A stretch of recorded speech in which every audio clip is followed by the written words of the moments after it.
A marah. Lalu maumu apa? Tanya Agus yang tidak bisa menolak hadiah istimewa dari atasan yang tidak diinginkan oleh Sila, tapi begitu impian kebanyakan wanita. Sila tidak mau, Sila mau menemui papa, jawab Sila dengan serius. Lalu kamu mau kabur? Tanya Agus berbisik. Agus tidak heran lagi tingkah barbar anak didiknya itu. Ia beberapa kali dipusingkan karena pekerjaan cangkul-mencangkul yang digemari Sila dibandingkan berjalan dengan Hills. Iya, karena itulah kebanggaanku, Kak, bisik Sila. Agus menggelengkan kepalanya. Terserahmu, aku sibuk hari ini, jangan ganggu aku. Karenamu, gaun-gaunmu jadi dipesan banyak orang. Gerutu Agus menyunggingkan senyum tipisnya. Sila terkekeh geli, bukankah itu keinginan Kak Agus selama ini? Ejek Sila dengan gaya tangan seperti tante-tante banci. Agus melebarkan matanya. Sila tergelak lalu segera melarikan diri dari Agus. Dasar bocah, bagaimana bisa dia bertingkah begitu? Sikapnya berbeda drastis dari panggung. Gerutu Agus lalu tertawa lebar seketika.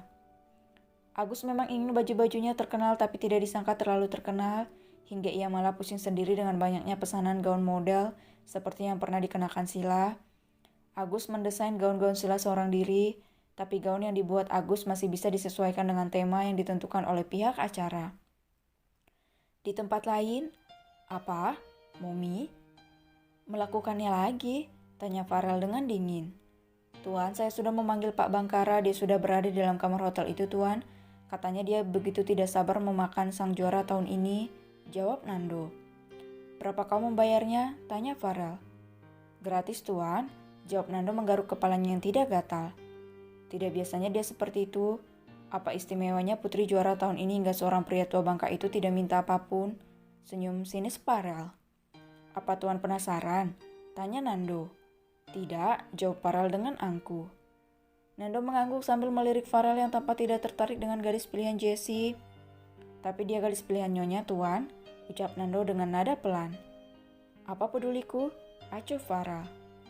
Mobil Farel melewati Fox Hotel, di mana tempat itu seharusnya tujuan Farel malam ini. Cit, sial Nando, kau sudah bosan hidup? Maki Farel. Maaf Tuan, tiba-tiba ada yang jatuh di depan mobil, ucap Nando panik melepas seatbeltnya. Nando keluar dari mobil meninggalkan tuannya yang mengumpat dan memaki di dalam sana. Nando mengintip ke arah depan dan kaget melihat seorang gadis meringkuk memeluk Hillsnya dengan posesif. Nona? Panggil Nando ragu-ragu gadis ini manusia atau tidak. Nando melihat ke atas sebab ia yakin gadis itu tiba-tiba jatuh dari atas. Om, hati-hati dong kalau bawa mobil, teriak Sila dengan kesal hingga Nando yang kaget terjengkang seketika. Farel melihat Nando seperti itu pun segera ikut keluar. Ada apa lagi? Teriak Farel. Sila berdiri tegak lalu menatap tajam ke arah Farel. Dasar orang kaya tidak punya etika, gerutu Sila.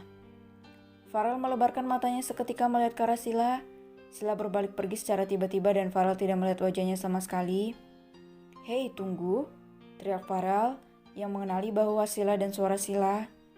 Sila berlari dan Farel mengejarnya dengan tatapan marah.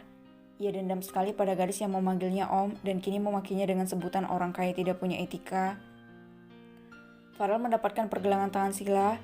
Sila memutar tangannya lalu membanting tubuh kekar Farel hingga jatuh ke aspal. Sila melangkahi tubuh gagah Farel lalu pergi begitu saja. Farel membeku, sok matanya melebar seperti baru saja melihat hantu. Tuan, kaget Nando melihat tuannya terjatuh tak elit. Nando berlari ke arah Farel. Sungguh sebuah penghinaan terbesar bagi seorang Farel diperlakukan seperti itu oleh hantu perempuan yang tiba-tiba jatuh dari langit itu. Nando menatap Farel ke bawah di mana Farel masih tergeletak tak elit di aspal. Tuan, kenapa mengejar hantu? Tanya Nando. Farel tersadar seketika. Dia bukan hantu bodoh. Sial, kenapa aku seperti pria bodoh yang tidak tahu bela diri tadi? Umpat Farel yang terlalu meremehkan Sila.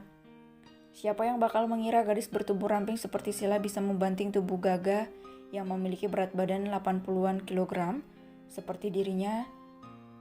Bukan hantu, bio Nando. Memperhatikan tempat di mana Sila terjatuh tadi.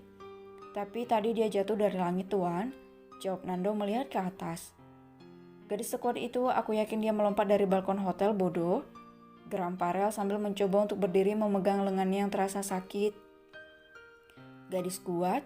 Anda mengakuinya kuat, Tuan? Tanya Nando semakin shock mendengar Farel tengah memuji seorang perempuan. Apa yang kau lihat? Cari tahu gadis gila tadi? Teriak Farel. Baik, Tuan, jawab Nando.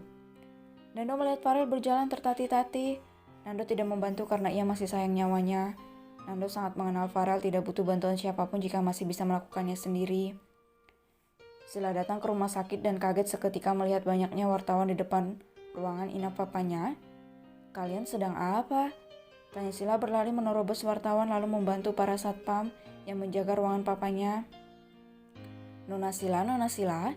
Sila melebarkan matanya mendengar pertanyaan-pertanyaan para wartawan yang memusingkan baginya, belum lagi lampu kerlap-kerlip yang tengah membidiknya. Sila dengan cepat masuk lalu mengunci kamar inap papanya setelah berkompromi dengan para satpam. Papa? Sila berbalik dan terbelalak melihat Nano bersama papanya. Om Nano kan? Tanya Sila berjalan cepat ke arah Nano. Nano masih mengingat saya? Nona masih mengingat saya? Tanya Nano dengan takjub akan daya ingat Sila yang sangat tajam. Om ngapain di sini? Tanya Sila ramah mendekati Nano dan Suryo yang tengah menatap putri kesayangannya. Nano melihat Suryo lalu Sila melihat ke arah Suryo. Papa, Sila menang. Iris Sila yang tadinya ceria kini berubah haru seketika. Papa takut nah, papa takut hidupmu tidak tentram. Saat ini dunia sedang berusaha menggenggammu. Suryo bukannya bahagia atas kemenangan putrinya, malah semakin takut akan terjadi hal buruk pada putrinya. Sila tersenyum manis memeluk Suryo. Sila sudah punya rumah, Pak. Kita bisa pulang ke sana jika Papa butuh kemo lagi. Sila bisa melunasi hutang-hutang kita pada Dr. Leon. Di tempat lain, seorang pria tua mengamuk tak tentu arah saat seorang gadis idamannya tidak juga muncul di kamarnya. Seperti tahun-tahun sebelumnya, dirinya selalu mendapatkan tubuh sang juara acara khusus milik Fox Group itu.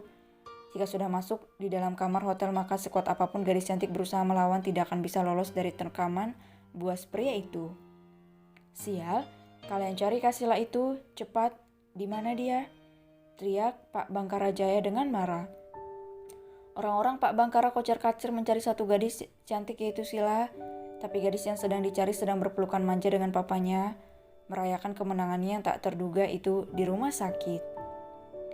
Di tempat lain, Jessie melempar jus yang ia bawa ke wajah putranya secara tiba-tiba.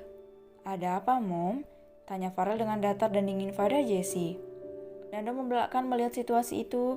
Ia penasaran apa yang membuat Jessie bisa semarah itu sampai menyiram wajah tampan putra kesayangannya dengan jus.